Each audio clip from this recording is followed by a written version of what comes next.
So big picture thinking is critical, right, to understanding what is possible in the present and in the future.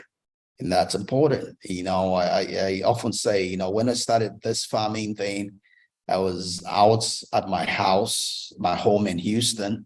I was sitting there in my home in Houston as I was planning all of this, and I was buying these farmlands and I had big ideas, right? I was going to build a chapel there, St. Akin's Chapel. I was going to build a library, for the village people, stock it up that they can come and read. Uh, I was going to build an operational office for us, there. Those were my wide dreams. Then when I came back and I stepped out there and I saw the reality on ground, I knew that there was a big distance, there would be a big gap between where we had and where I want us to be. Right. I still want that. I still want all of that big picture thing, chapel, library, office, all of that. Right. That motivates me. Right. But I have to come to reality that I only have so much money today. Right. I only have so much money today, right, to be able to get from where we are to where we want to be. So though we'll get there, we have to find the right path to get there. We have to be we have to get there without running out of money, right?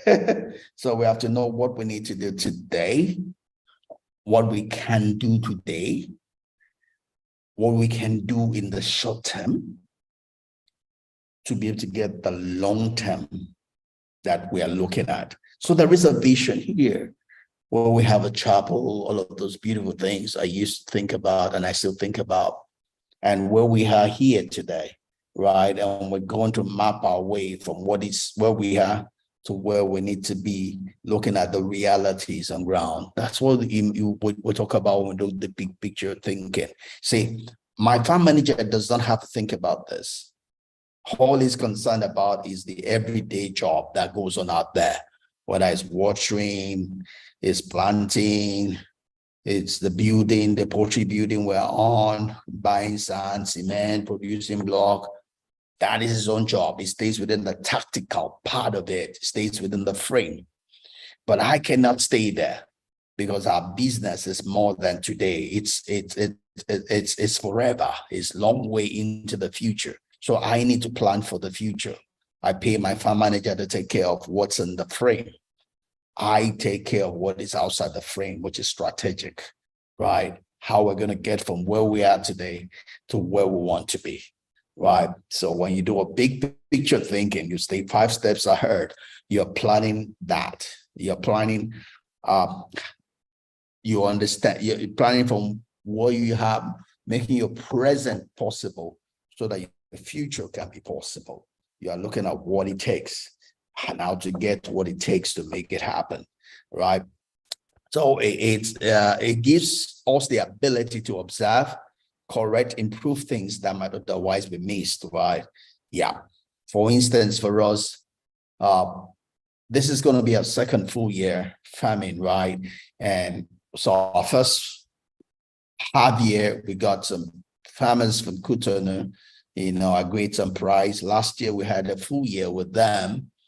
But this year, based on the experience of what we've learned the first 2 years, we're doing things differently, right? We've learned from those and we're doing things differently, for the benefit of hindsight, right? So that's the other thing you get by taking 5 steps ahead, being a big picture strategic thinker. You're able to, you don't let your lessons learned be lost, right? You're learning, you're taking best practices from your yesterday to apply today. And it's not just on your side of the deal, right? So I get to make friends with other farmers. I'm on a network with other farmers, right? Or different networks actually with other farmers. And I'm seeing what they're doing vis-a-vis what we're doing.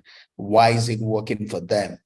Why is it not working for us? Why is it working for us? It's probably not working probably for some people. And all of that, I'm able to see out of the frame. The frame is the everyday thing. I'm able to see 2023 as a whole, right? What are we going to be doing?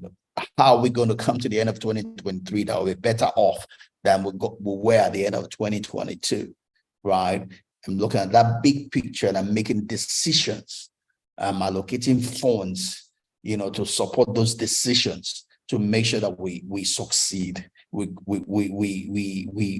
are profitable, right?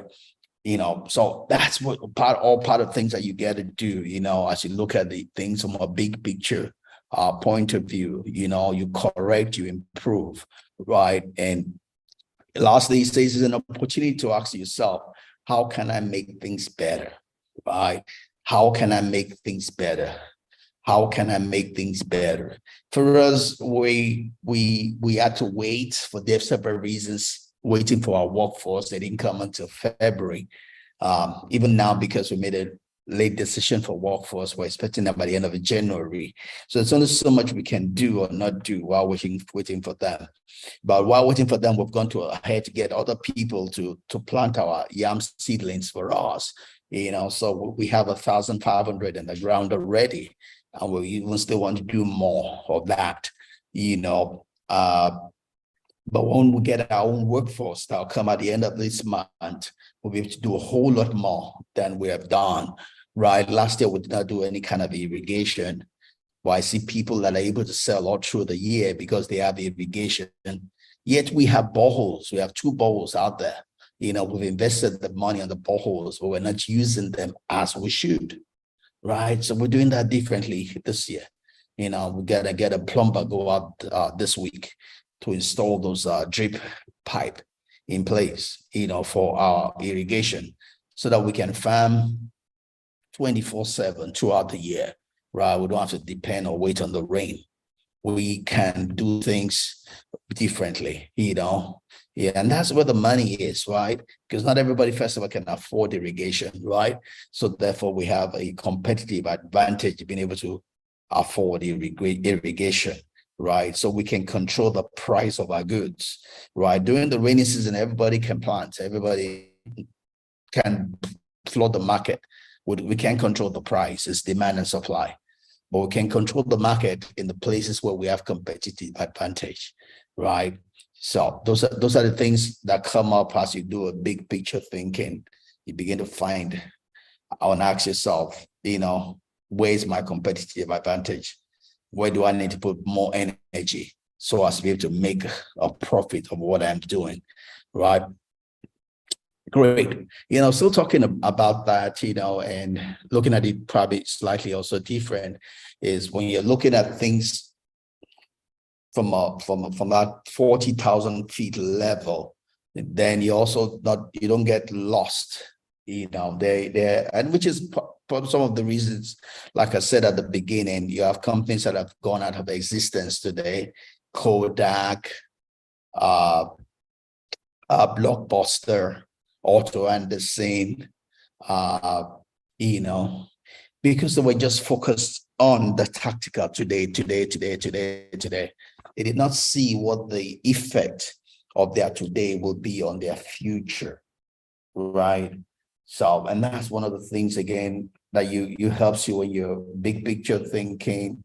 You're staying 5 steps ahead. You're not lost to what I'm doing today and carried away and be tripping on what you are getting today. Question is, how is that affecting my future? I might be getting something today, but is it positively affecting my future? Yes or no? And what do I need to do to ensure it does? Right? My short-term goals must not end without a new short-term that is taking a baton from it. Otherwise, I lose energy. Right? To keep that energy up, there must always be a longing, a goal. So you don't get to the end of I've achieved and there's nothing else to achieve. Your energy goes. Your job as a manager, as a leader, is to ensure there's always energy in your company. There's always energy in your people. So that's what it helps you also when you're big picture thinking, you're able to maintain the energy level in your company for your employees, right? You're seeing what the end is, the end of one goal, and how to plot another goal, all towards you achieving your long-term or lifetime goal for the company, or whatever it is that you have yourself engaged in. That's important.